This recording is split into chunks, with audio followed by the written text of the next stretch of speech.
അറിഞ്ഞോ? ഇല്ല, അറിഞ്ഞില്ലേ? ആര്യ രാജേന്ദ്രനെ വിമർശിച്ച് വി ശിവൻകുട്ടി മേയർ എന്ന നിലയിലുള്ള പ്രവർത്തനം അവമതിപ്പുണ്ടാക്കി. നിന്നെ ഇതിനൊന്നും കൊള്ളുകയില്ലെന്ന് നീ വീണ്ടും വീണ്ടും തെളിയിച്ചിരിക്കുകയാണ് എന്റെ വിജയ. ആര്യയെ കാറിൽ കയറ്റിയപ്പോൾ സ്ത്രീകൾ പോലും എതിർത്തു. ഈ തെണ്ടി എന്തിനാ അവിടെ കയറിയിരിക്കണേ? ഞാൻ ഈ കണാപ്പനെ മാറ്റിയിരുത്തിയതാ.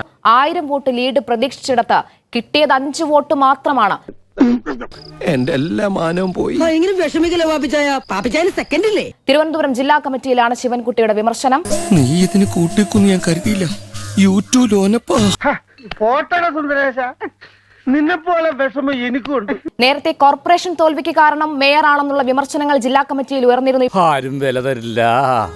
ഈ ചാരുകസേര പോലും എന്നോട് എന്റെ മേത്തുനിന്ന് ഇറങ്ങിപ്പോടാ പറയും പോലെ. ഇപ്പോൾ തെരഞ്ഞെടുപ്പ് തോൽവിക്കും കാരണം ആര്യ രാജേന്ദ്രനാണെന്നുള്ള വിമർശനം ഉയർത്തുന്നു. അത് ഉയർത്തുന്നത് ശിവൻകുട്ടിയാണ്. എല്ലാം നീ കാരണോ? ആര്യ രാജേന്ദ്രന്റെ പ്രവർത്തനങ്ങളാണ് കോർപ്പറേഷൻ തെരഞ്ഞെടുപ്പിൽ തിരിച്ചടിയായി നേരത്തെ തന്നെ വ്യക്തമായിരുന്നു. ഞാൻ എന്ത് ചെയ്തിട്ട് എനിക്ക് മാത്രം ഇങ്ങനെ ഒരു ബുദ്ധി? എന്തിന്റെ കുഴപ്പം ഇത്?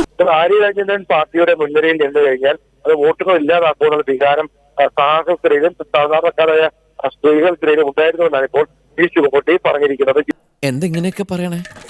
പിന്നെ ഞാൻ എങ്ങനെയൊക്കെ പറയണം? നിലവിൽ ആര്യ രാജേന്ദ്രനെ വാഹനത്തിൽ തൻ്റെ സ്വന്തം വാഹനത്തിൽ കയറ്റിയപ്പോൾ പോലും തെരഞ്ഞെടുപ്പ് സമയത്ത് കയറ്റിയപ്പോൾ പോലും സ്ത്രീകളുടെ ഭാഗത്തു നിന്നുണ്ടായൊരു പ്രതികരണം അത് പ്രതികൂലമായൊരു പ്രതികരണമായിരുന്നു.